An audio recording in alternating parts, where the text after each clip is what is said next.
Hi guys.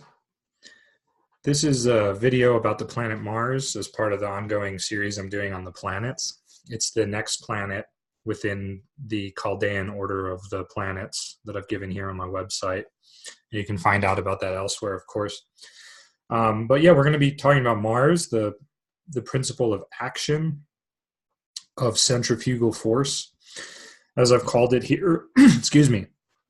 And ultimately, Mars is a curiously misunderstood planet for the most part, because it is considered by a lot of authors and whatnot to be exceedingly malefic. A lot of times it's presented as being more malefic than Saturn and so on. And there may be some truth to this as far as basic prediction is concerned. But I'm not really here to talk about that. I'm here to talk about what Mars actually is beyond a false dichotomy of good and evil or good and bad or any of that sort of stuff. So, what is it? We've all heard Mars is the principle of action. Mars signifies bravery, courage, initiative, but also aggression, anger, ire, and wrath. But what is this? What is this principle of action? Well, it's really this principle of activity, of motion, of vibration, right? Whereas we saw in the last videos that Saturn focalized things and created a foundation. Jupiter basically allowed the energies to flow freely and expansively and so on within that foundation. But what Mars is responsible for is, in a sense, the motion of things. It is the vibration of things. Mars is the one planet, I think, in astrology that is always moving somehow, metaphorically. It is always in motion. It is never still.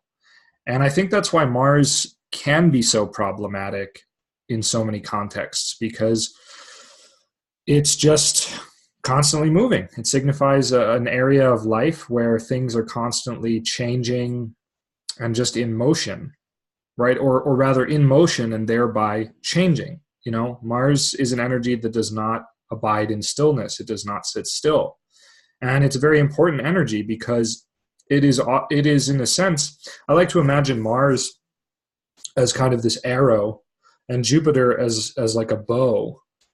And, linking back to Sagittarius a bit, it's like Mars is the arrow that is being shot forth through the bow. So if we go back to the Big Bang, one of the Big Bang diagrams I used, right? We have this is kind of what I was saying is like Saturn, right? Where all the energies are gathered together. And then as they explode outward, so to speak, and appear to be many things, that's a Jupiterian energy. That's a Jupiterian thing. But the actual centrifugal force and explosion outward is the domain of Mars, right?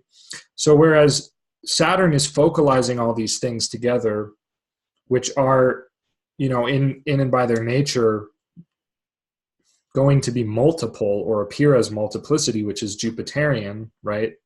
This power and expansiveness of again, power implies harmony, and by its nature, power is, by extension, expansive and so on, not constrictive. It's the out-breath, but the actual motion, the actual force is ruled by Mars, so to speak. And then eventually that force will meet its counterpart in Venus, which will be the point of stillness, the centripetal force that will not be like Saturn is centripetal, because Saturn and Jupiter are also centripetal and centrifugal as well.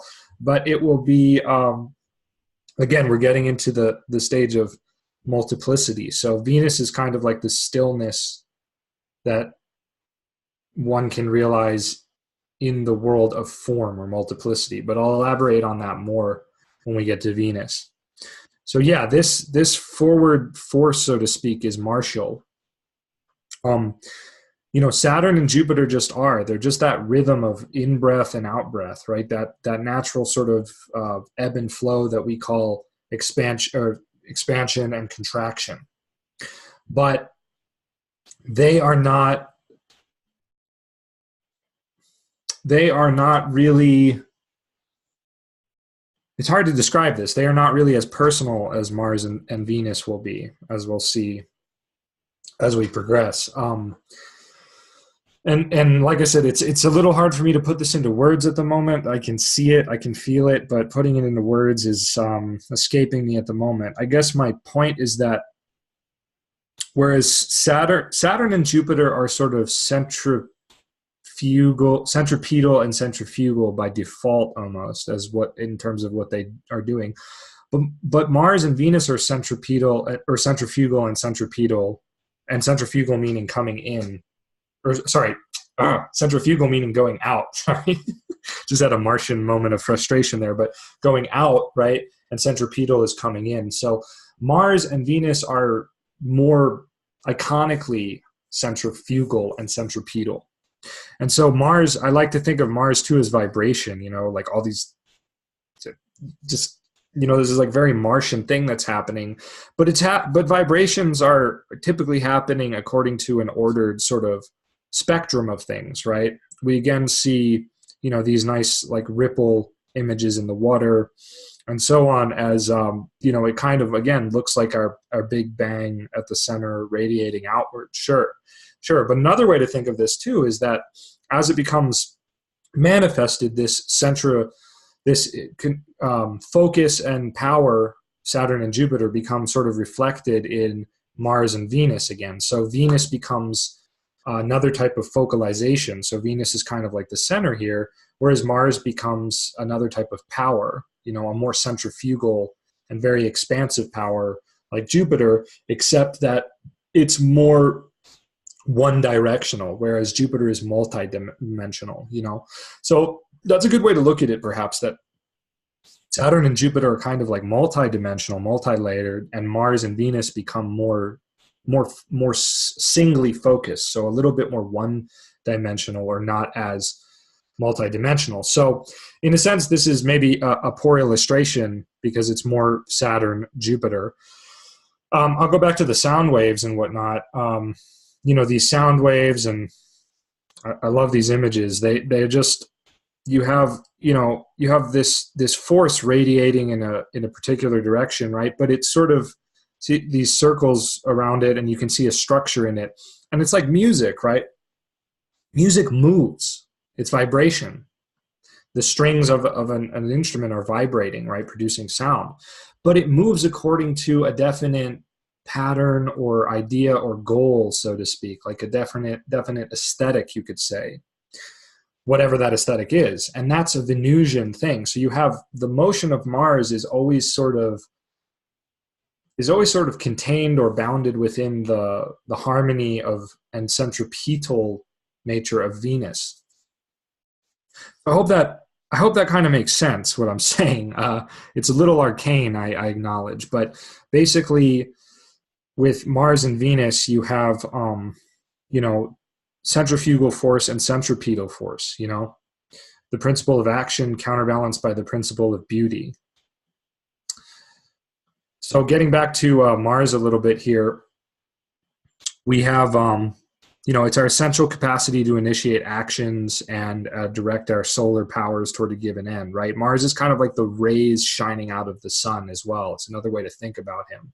Again, light engenders motion and activity. Light and heat engender motion and activity, or rather they are in other things. And because they themselves are, a higher vibration of the atoms and so on.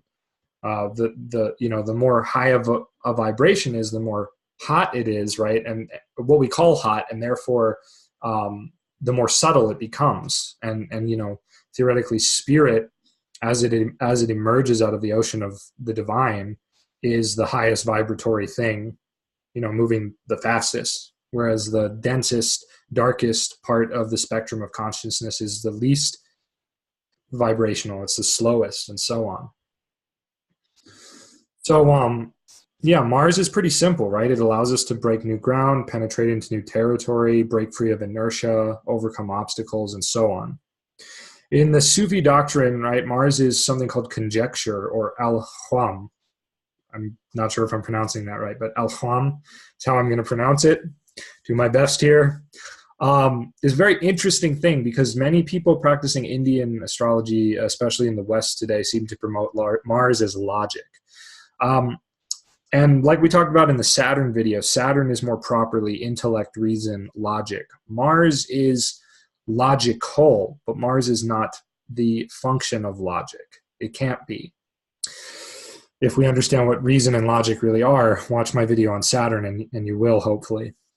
But conjecture, right? Conjecture is basically about formulating an idea or opinion based on what one understands and knows and comprehends, right? So in that sense, it's very logical, but it is not a logic that is removed or divorced from the sphere of personal opinions and behaviors and stuff like the Saturnian realm is. Saturn and Jupiter are more impersonal. Venus and Mars, or Mars and Venus, are more personal. So what is conjecture? Well, let's read what Titus Burckhardt has said in his book. Some Sufi writers, including Abd al-Karim al-Jili, have said that the dark pole of the mind is al-Hwam, a term which means conjecture and also opinion, suggestion and suspicion, and so mental illusion. Mars is actually, in many respects, a very mental planet. This is the reverse of the speculative freedom of the mind. The power of illusion of the mind is, as it were, fascinated by an abyss. It is attracted by every unexhausted negative possibility. Right? This is it kind of getting involved in the realm of matter too much, so to speak. When this power dominates the imagination, which we'll see is ruled over by Venus, imagination becomes the greatest obstacle to spirituality. In this context may be quoted the saying of the Prophet Muhammad, that the worst thing your soul suggests to you is suspicion. So we usually think of Saturn as doubts and skepticism and stuff. And it can be, of course, Saturn can elicit doubt as an extension of its nature, not as a primary nature. But Mars, within the human psyche, Mars is actually what creates suspicion. Mars can negatively cause us to assert ourselves in a way that we end up fighting truth. So Mars becomes very ideological. Mars is one of the most ideological planets, right? Mars, next to Jupiter. Mars is, Mars says a good defense is just to have a good offense. But a imbalanced martial energy is saying forget the defense entirely, and we only need an offense. Forget about Saturn. Forget about Jupiter. We need to just take this on and crush it, so to speak. Sometimes that may be appropriate, but oftentimes it leads to disharmony. So what I've written here is based on my own contemplations, is that conjecture is also positively the faculty that will allow us to break into new territory or solve problems by re-envisioning things from a new or different angle, right? Re-envisioning them anew, meaning that, and Mars often denotes, jagged angles, right? So it's kind of like this sense that maybe we have to take this strange angle. We have to look at it from a different angle to figure it out, But of course, on the other end of the spectrum, it's worry leading to a heightened level of mental paranoia and delusion, taking the person away from their center, so far away from their center, right? Forgetting Venus, forgetting Saturn, forgetting the sun, that they forget where they are, right?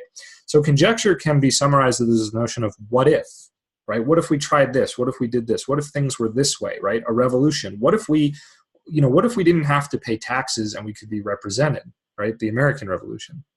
Although that's an oversimplification, but you get the idea. So it's the what if, and can easily give rise to a plethora of opinions, which can veil the flame of reality like wax paper hiding a candlelight, right? So Mars is really the double-edged sword here in many respects, and that's why I think it gets such a bad rap in a lot of older texts, especially with regard to the ninth house and religion. Mars is typically described as either someone who hates religion or someone who's in India, someone who's part of a radical sort of Buddhist sect, because Buddhism was sort of a revolution in the world of, Vedic and post-Vedic India. It was a revolution against the Brahmanical caste and their paradigm that only Brahmins were fit to become sages. The Buddha comes along and says anyone can become a Buddha. It doesn't matter what race you are, what class you are, what gender, what ethnicity, any of that. It doesn't matter. And so Mars is ferociously independent as a result, because again, Mars is just change. Mars is just naturally action and centrifugal force.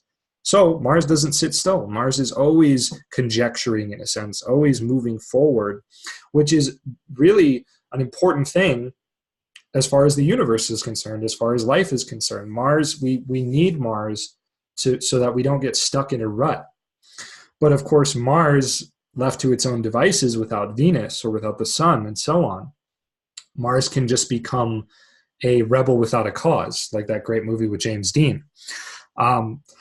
So there are lots of ways, of course, to understand Mars as any planet, but I think that pretty much sums up the foundation of what Mars is within the hierarchy of the universe and within the mind of man.